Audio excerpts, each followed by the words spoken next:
Welcome to the final section for the approach when it comes to writing paper 2. For a very good deal of History 1302, we've been talking about this initiative that's been undertaken by American society generally speaking, but in particular the federal government, to put a bottom floor on the economy, to protect individuals that are most susceptible to the dangers of modern American life, whether that be things like urbanization or mass production or industrial capitalism or consumerism or whatever the case may be. We've seen this in various stages of American history. Saw it during the Progressive Era, where there were specific laws that held corporations accountable for their actions. It held financial institutions accountable for their actions. It reined in the power of Wall Street, so to speak. We especially saw it in the New Deal.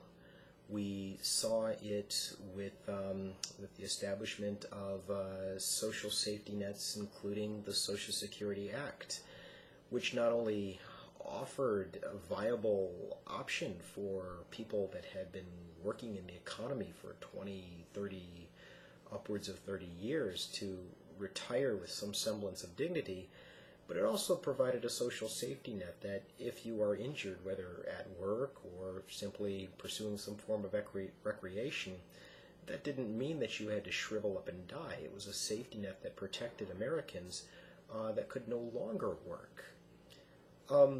We also saw the establishment of the Great Society and later on the War on Poverty under the Lyndon Johnson administration in the 1960s. We know that this is the period that Medicare and Medicaid and more and more attention to impacted American poverty in places like the cities were given special attention when it comes to putting a bottom floor on American society. We would not allow people to sink below that. In the aftermath of the 1960s, these programs, whether you're talking about Great Society, New Deal, or even as old as the Progressive Movement, they become increasingly suspicious, and there are specific reasons for why that is. One of the reasons is the economic recession of the 1970s, for reasons involving energy shortages, most importantly the OPEC embargo of oil, and the revitalization of the Japanese and German economies. The American economy is struggling mightily in the 1970s, and as a result, there's a relatively severe economic crisis that befalls America in life. What this crisis ultimately does is it convinces many American politicians and many more American citizens that part of the reason for this recession is that government is too big, it's too bulky, it's too awkward, it doesn't run very efficiently, and most importantly, it doesn't offer a lot of good. Some of these New Deal and especially Great Society programs come under attack in the late 1970s and especially the 1980s. In 1979, the idea that government needed to be retracted and needed to be reined in and needed to be made lean and mean, more efficient and less expensive and things of that sort, that came under the banner that historians typically refer to as Reaganism, named after the president, or the future president at this point, Ronald Reagan. Now, for those of you that have been paying attention, Ronald Reagan stood for things like low taxes, smaller, limited government, a tough policy when it comes to crime, and a tougher policy when it comes to our foreign policy as far as the Cold War is concerned.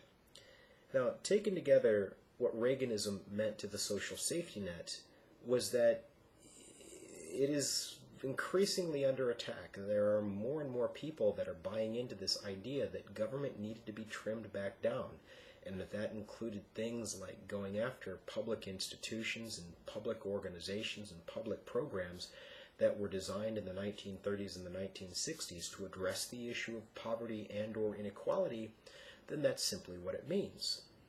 One of the things that Ronald Reagan spoke about on the campaign trail in both 1979 and 1984 was the concept of a welfare queen. This individual, accordingly, was an individual that essentially made a living off of the system of the social safety net. In most instances, he referred to this individual as a female that basically made a living out of having children and cashing in on government assistance. Well, as we've come to find out in the 21st century, there really wasn't any such person that he had in mind. It was a metaphor at the very most, and an untruth at the very worst. So what you have is this popular idea combined with an actual human metaphor that's producing this backlash against government programs that are designed to put a bottom floor to the American economy.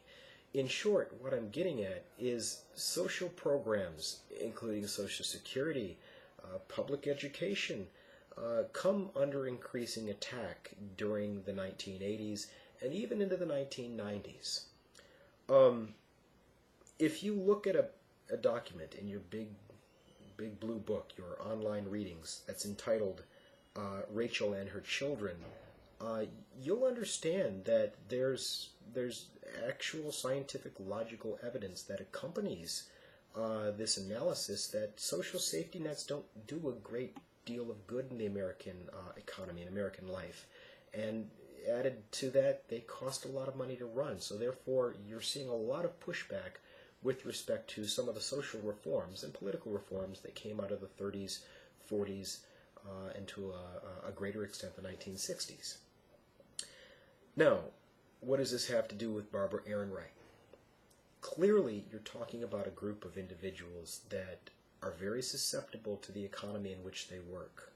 They work in low-wage jobs, jobs that are very difficult, very taxing on the body, and there's not a lot of safety nets that are left by the 1990s to catch these people when they ultimately fall. Let me give you an example in your readings. I want you to open up the book to page 101. Now, this is when she is serving as a housekeeper in Maine. Look at the bottom of page 101. There's a paragraph that starts out, "Is there help for the hard-working poor?" Find that paragraph. Is there help for the hard-working poor? Yes, but it takes a determined and not too terribly poor person to find it.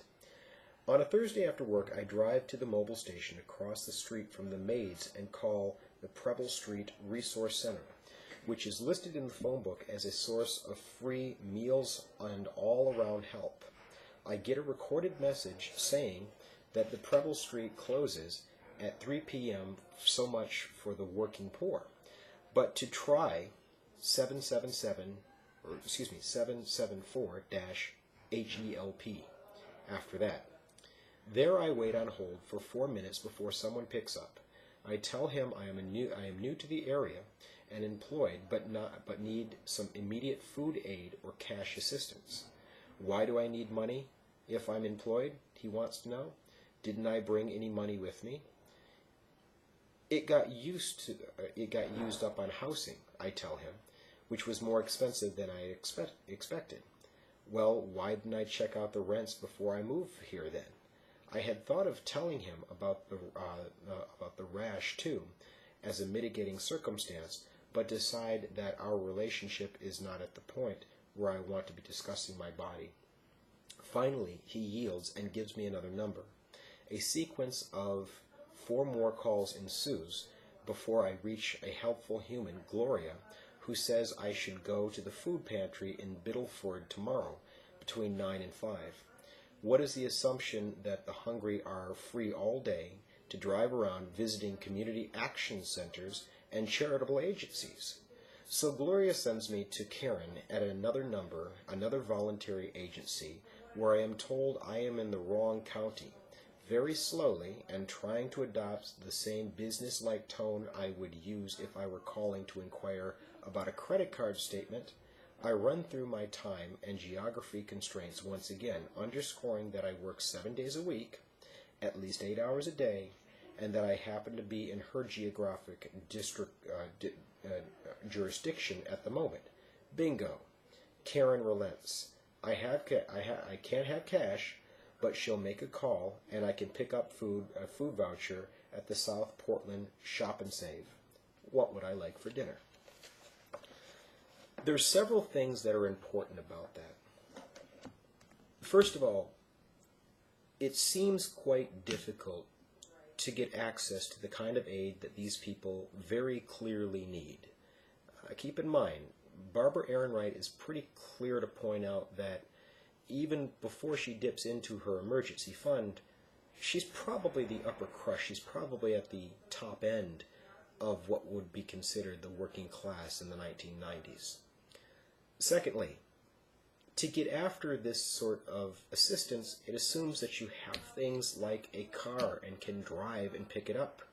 It assumes things like you have a phone, or at least access to a phone. It assumes that you don't have any time constraints. In other words, you can tell Walmart, hey, I'll be back in about an hour and a half. I've got to go across town and pick up some food because I don't get paid enough at the 3 jobs that I work to support myself. So it takes a lot into assumption when it comes to what these people are capable of doing and not capable of doing. But the other issue that we need to take into consideration, this was, none of the examples that I read to you were examples of a federal, a state, or even a local government that's taking the lead in addressing an issue like hunger in America. It begs the question, what has happened to our social safety net? I mean, how did we go from a war on poverty, where billions of dollars were funneled into the American economy trying to educate people, trying to prepare them to compete in a modern 20th century economy, to a point where people are literally starving in their homes? One thing that I would look at if I were you when it comes to this particular issue of the social safety net or the erosion thereof, take a look at the contract with America. In 1994, which just so happened to be a midterm election, senators, congressmen, governors were running for election, the Republican Party, with the leadership of Newt Gingrich, who was Speaker of the House of Representatives at the time, wrote and signed what came to be known as the contract with America. In short, what this was an agreement between the Republican Party, or a promise made by the Republican Party to the American people. And in short, what the promise said was that they would reduce the size of government, they would reduce the tax burden on American middle-class families, and, generally speaking, hold people accountable for their actions. Now, the most obvious candidates and targets for accountability were politicians that had been in Washington for upteen years and hadn't really done anything and were just basically phoning in their actions. But on another level, one of the things that you'll see when you read that contract are things involving welfare reform. How this country assists those individuals that are having a trouble providing for themselves, or I guess if you were talking about this in the context of the 1930s, those individuals that were most susceptible to the dangers of industrial capitalism. The contract with America is going to be something that's going to be terribly important with respect to future elections, not just in the 1990s, but certainly in 2000, certainly in 2004, and certainly well into the 21st century when it comes to the nature of government. I mean, you hear all these discussions in this day and age involving Obamacare and is it socialized medicine, and what do we make of that? Does that make it bad? Does government ran health care is that something that's going to hurt the economy? We have these very intense debates in terms of what the government ought to be doing as far as the economy is concerned in the first place. We see a movement that basically has villainized, that has demonized the idea of taxation, that we're taxed way too much, and therefore the government needs to find a way to reduce the size, or its own size, unless we're ever going to get out from underneath this crushing debt. Now, my point is not to choose sides here. My point is to shed some light on what's happening to people like Barbara Ehrenreich in the 1990s and the early 21st century. It's very difficult to live as a worker during this period. Opportunities have diminished increasingly because we no longer really produce anything in America by the late 20th century. All that production has been offshored through the process of deindustrialization. And lastly, what had existed in the middle part of the 20th century, a very well-funded social safety net that could, not always, but could catch the people that fell through the cracks of a booming economy, that has been whittled away to the point where you basically have what could be considered a humanitarian crisis. You've got a situation where people are having trouble finding work, keeping that work, making ends meet at work, and increasingly there is less and less of an effort on the part of the politicians and the government, generally speaking, to catch those individuals. Now, I've broken this paper down into 3 segments that more or less link what we were talking about when we read The Jungle. You've got intense working conditions for very little wages. It was similar to what we saw in the Gilded Age. We've got dilapidated housing and people paying way too much for it, and a government that's basically sitting on its hands when it comes to addressing that issue. We've got a government that works for some Americans, but not all Americans. In the Gilded Age, you had the corporatization of our government. Government was basically the special interest because the special interest had bought and paid for elections. So, in general, what you're seeing here is what a lot of people call a bell curve, right? You started out in the Gilded Age and things got better for working class Americans, considering the government was expanding to provide the security that they could not provide on their own. And then as we get to the 1970s, you begin to see that bell curve going back down south. I don't mean literally, I just mean it's going back down to the point where you're seeing less and less government involvement. But the problem with that is the people that need government's protection the most have absolutely no access to it. I'm hopeful that this sheds some light in terms of both what I'm looking for in this paper and also your understanding of how the American economy has evolved by the late 1990s. Now, with that being said, what I would really like to see is an integration of evidence, not just from Barbara Ehrenreich, although I do hope that you use her as some very significant evidence. Use your big blue book, your online readings. Use that to buttress what we're talking about here with respect to things like working conditions. Use my lectures and the videos to buttress what we're talking about with respect to the erosion of the social safety net. With that, I wish you good luck, and you know where you can find me. If you have questions, please do not hesitate to email me. Thank you.